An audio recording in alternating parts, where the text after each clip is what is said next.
Is there any like besides financial asset? I mean, like, is there any occasion? Was there any occasions that your client perhaps asked to put their wealth in non financial assets, says like properties, things like that, not necessarily financial assets. Is that ever happened? Absolutely. So that's a good question, Kai-chan. So outside, if we go outside of the investment world, if you like, one of the things that I grapple with here in APAC, in Asia, is there's a lot of expatriates that is enjoying very, very low rates of tax.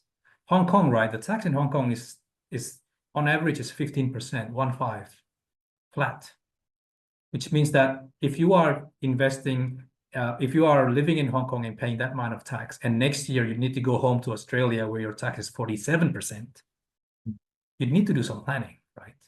In terms of the assets that you hold, because where before, if you earn 10%, only 15% is going to be taxed. When you go back to Australia, you earn 10%, 47% of it gets taxed, right? So that's a very, very high amount of tax that you need to potentially pay if you go back to your home country. So tax is one of the things that we try to manage as well, outside of the investment side of things. In terms of non-investing assets, you then talk about different asset classes such as property. So property is a big asset classes, and it has different values depending on where you're at, right? In Australia, for instance, it is Australian property market is very, very good. But remember, with property market, it's connected to interest rates, because a lot of people will borrow to invest in property, right? Or to buy property, right? Which means that their capacity to borrow is related to the interest rate, how interest rate is going. So if interest rate is high, then they can borrow as much. Interest rate is low, they can borrow more. Right? So property is very interrelated with the macroeconomic side of things. There are also what's called alternative investments that's not in the share market. It's more things like currency, commodity prices, gold. Gold has been a good one. And also you can see that there's this thing called flight to safety. Have you heard about flight to safety? What flight to safety basically means is that when things are going very volatile like it is currently, you actually try to put your assets into more safe assets, safe havens like US dollars, gold, and probably term deposits depending on the currency that you use, right? So there is that, I guess, in the investment game is not just about equities or bonds for that matter. There are different type of assets that you can actually provide. The other part, though, right, is that again, it also comes down to your client profile. If you are a high net worth client, which means that you have a lot of money, that also means that your investment menu is much more it's wider than someone that only has, I guess, $1 million in their bank account, right? Because with a bigger investment base, you can actually access more infrastructure type of, or more private bank institutional type of solutions. So when we're speaking about taxes, right? Like obviously there's this big like tariff war that's been going on with China and US. How does that affect your investment strategy for your clients now? Good question. Very good question. So the short answer is very badly. And the reason for that, right, is because at the moment, and I hate to do commentary because I'm not an ultra investment specialist, but everything is on hold, right, Pranav? Everything is on hold for this year anyway. So if you're looking at US equities because of this tariff war, etc., if I was a big company trying to invest or deploy my capital somewhere, I won't be able to do that because I'm not sure of what's going to happen in the next 6 months in terms of how much tax do I need to pay, what are the tariffs, how do I actually calculate the prices to take into account the different components that makes a product that makes a product work, right? So at the moment, a lot of the investment market is pretty much on a holding pattern until they know more about what's going to happen currently. What that means for the market returns is that things are pretty flat at the moment. I mean, last year the S&P 500 did 20%, really good. This year, up to April, it's -3. So there is the thing that the market doesn't like, guys, is clarity, right? Sorry. What the thing that the market doesn't like is uncertainty, is what I'm trying to say, right? Because everything's uncertain. Things are a market. Remember, market is a forward-looking mechanism, right? It tries to predict what the future looks like and gives you a price today. So currently, that price is very flat because we don't know what's going to happen with the Trump administration. Right. You said that your clients came from different backgrounds, from different countries. Then I would like to know, do they about their financial backgrounds? Do they come in a from the middle to top economic background or middle? Oh, good question. So, Steph, I deal a lot with expatriates, which means that they are in Asia for their company assignments. So, there are, I guess, a common client would be someone like a teacher from Australia teaching in the international school in Hong Kong. That's a pretty common client profile that I get in terms of someone coming from a Western background that's operating in Asia, enjoying the very low tax rate at the moment, right? Because again, Hong Kong 15% tax. It's even much cheaper than Indonesia, and trying to maximize their time here by investing in the right things while they're in Asia. So that's quite an attractive proposition for them, right? Because again, if the thing with Hong Kong is living expenses are really high, so that kind of balances it out, right? I mean, my rent, oh my goodness, don't make me cry. It's very, very high, right? But yeah, tax is very, very low. So if you have the capacity to save or invest while you're in Asia, that's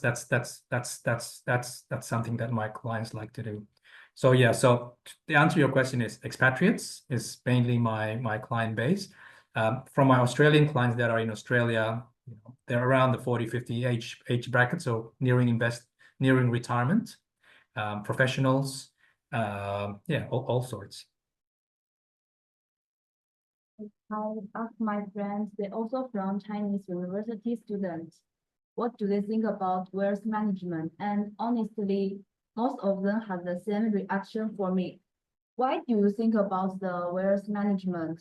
I just a student, not some CEO. Nowadays, we got maybe 3,000 RMB for living expenses. And once we buy food and maybe shop a little, there basically nothing left. So when people ask like starting investing or manage your time, the first reaction is usual, I don't even have money, so how am I supposed to manage it? So I'd like to hear you thoughts about for students like us who are on a tight budget, does wealth management make sense or should we wait until we have a stable income in the future before we think about it? That's a good question. I mean, again, we've all been there, right? Well, you are there now, but I have been there in terms of being a struggling student in university, having limited budget and making not knowing where to invest or savings, right? To be honest, when I was your age, I had no clue, right? I was just happy, playing in a band and doing whatever young people do, right? But looking back, right, what I do regret is, now for you guys, what you have in spades is time, right? I'm starting to sound like an old man here, but what you need to take advantage of is the fact that you have a very long investment horizon, right? So even though you probably don't feel that you have the resources now, right? I want you to have this mentality of being goals, as I said, being goals based, right? So what would you like to achieve? What would you like to accomplish from a financial perspective? Because I think what's going to happen, right, is if you value your goals enough, if you want something enough, you'll do it, right? I mean, I'll give you an example. My daughter's 15, right? She's really into K-pop. You guys, K-pop, right? Like crazy. There's this group called Stray Kids. Don't know if you know them, and 17. And they came to Hong Kong. The concert tickets very, very expensive, as you can imagine, being in Hong Kong, right? Crazy. But Mayela, right? She goes, well, she needs to, save this much in the next few months to be able to afford it, and she does it, right? Because she values that goal, right? She really wants to go, right?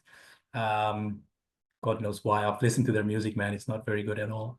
I think if you value your goals enough, you do it, right? Yes, you did mention that, yes, you have limited budget, limited resources. That's okay. That's fine. That's nothing wrong with that. But if you do want to achieve those goals are important enough to you, you'll probably find a way to do so, right? Rather, you probably then look at what your spending patterns are like and where you can actually do the savings. The other part is, the answer to that question is you probably feel that you don't have anything, right? Or you don't have enough funds, right? But if you actually do if you do like a diary, right? Like a budget diary of, last week, what did you spend to the last dollar? What was your spending pattern, right? You probably go back and see, oh, I could have saved on that. Or, there's probably a bit more things that I can do here. It's just like if you're trying to lose weight and you have your food diary, right? So you just record what have you eaten for that week or that month. And then you go, oh, I shouldn't have done that. Oh, this is pretty good. I can probably do this. Oh, this one has too much calories. I probably shouldn't be doing this too often. Same thing with finances, right? It's all about analysis, right? So, the answer to your question is that A, you need to, want your goals enough for you to do something about it. And the second thing is to track your expenses, right? What is really happening? Maybe you do have funds. You just don't know it yet.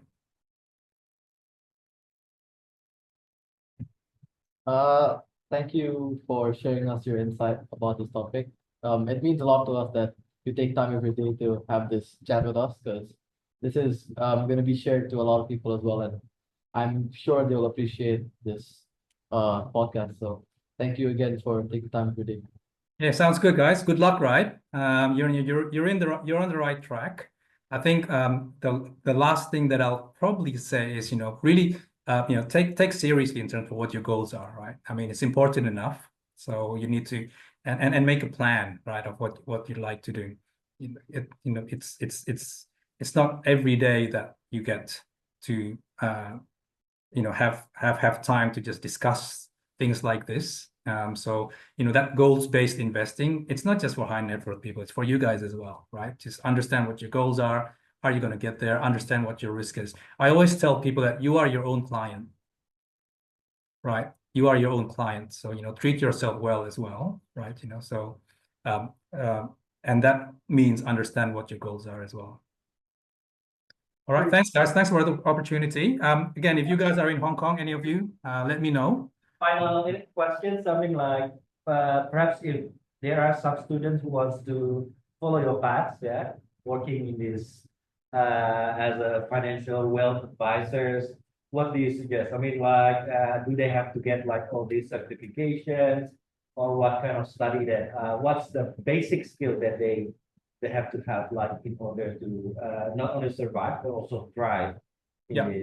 this career? Sure, Kai-chan. So there's there's formal and informal, right? So the formal one will be the things that you just talked about, certification. There's a great Indonesian association called the Certified Wealth Management Association, CWMA. Google it and just follow them and have a look at their site. They're really, really good.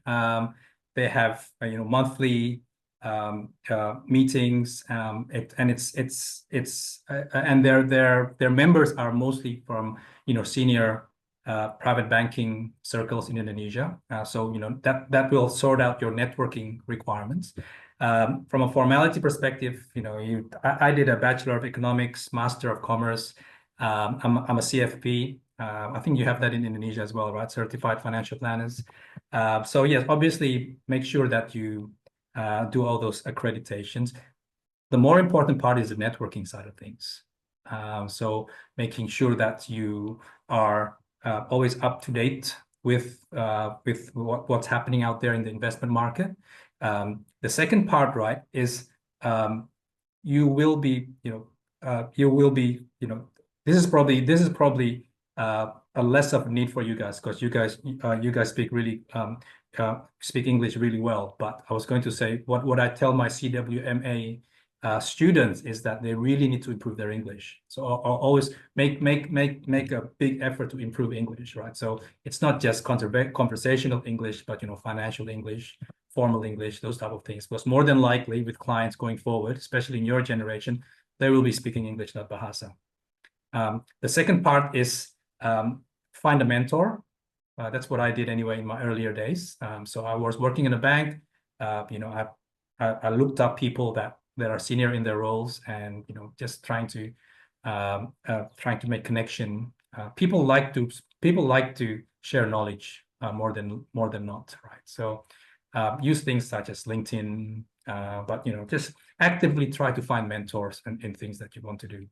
So yes. So in summary, formal is very important, but informal things such as networking, finding mentors, improving your English, and not improving, but for you guys maintaining, really, because your English is also is probably higher than average, and the other part is just keeping abreast of what the current financials are like at the moment in the market.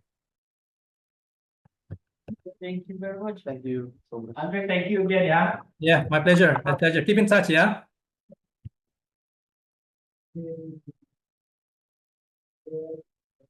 Rana, yeah. Will you end yet? Yeah. Okay. Okay, see you guys. Thank you. Thank you Yeah, so much. thank you. Thanks. See you guys. Stay tuned in the Pinter Uang campaign. See you in the next series.